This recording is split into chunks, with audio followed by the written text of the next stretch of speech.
قرآن نے برے انجام سے ڈراتے ہوئے بتایا کہ اس سے مستثنا کون لوگ جن پر اللہ کا عذاب نہیں ہوگا۔ اس کے لیے قرآن نے جو عنوان اختیار کیا وہ المصلین، نماز پڑھنے والے۔ اب نماز پڑھنے والے کسے کہتے ہیں؟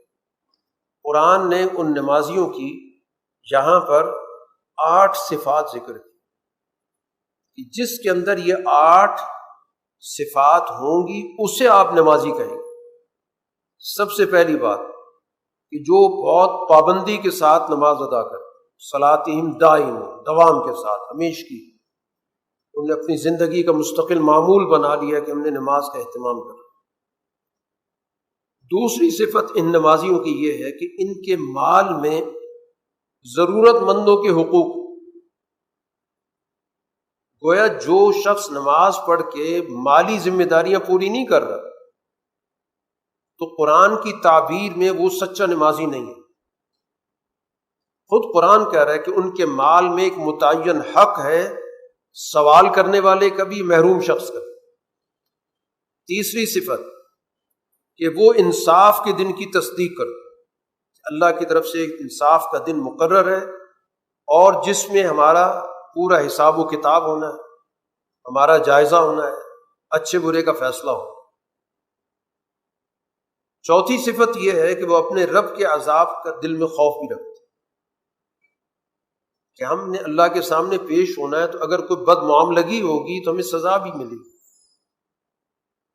پانچویں صفت یہ ہے کہ وہ ایک پاکیزہ زندگی بسر کرتے، با کردار زندگی، وہ بدکاری کی زندگی نہیں بسر کرتے، وہ اپنے جنسی تقاضوں کو باقاعدہ جو اللہ نے جائز طریقہ رکھا اس تک محدود رکھتے، اس سے تجاوز نہیں کرتے۔ چھٹی صفت یہ ہے کہ وہ معاشرے کے اندر امانتوں کے نظام کا، باہمی معاہدات کے نظام کا اور اسی طرح سچی گواہی کے نظام کا خیال رکھتے ہیں۔ یہ ساری معاشرتی چیزیں، معاشرہ نام ہی باہمی امانتوں کا ہے، معاشرہ نام ہی آپس کے معاہدوں کا ہے، معاشرہ نام ہی ہے کسی کے لیے صحیح بات کہنے کا اور گواہی دینے کا، وہ اس پہ قائم ہوتا ہے۔ جو نمازی امانتوں کا خیال نہیں رکھتا قرآن کی نظر میں وہ سچا نمازی نہیں۔ جو معاہدے توڑتا ہے، انسانوں کے ساتھ معاملات کے اندر ہیرا پھیری کرتا ہے، قرآن کہتا ہے وہ سچا نمازی نہیں۔ کسی کے لیے کوئی بات کہنی ہوتی ہے تو وہاں سچ اور جھوٹ کو خلط ملط کر دیتا ہے، وہ سچا نمازی نہیں۔ اور آخری بات قرآن نے ذکر کی کہ وہ اپنی نماز کا اہتمام بھی کرتے، پورے اہتمام کے ساتھ، جیسے نماز پڑھی جانی چاہیے کہ وقت کے اندر پڑھنی ہے، جماعت کے ساتھ پڑھنی ہے، جو بھی اس کا پورا نظام ہے، رکوع سجود کا سب کا خیال رکھتے۔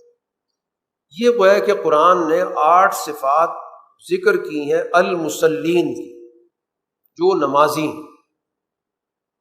گویا نماز صرف اس ایک عمل کا نام نہیں ہے، اس کا تعلق پوری معاشرت، معیشت اور اجتماعی اخلاق سے۔ اجتماعی اخلاق سے عاری صالح معاشرت کا انکار کرنے والا وہ قرآن کی نظر میں نماز ادا کرنے والا نہیں۔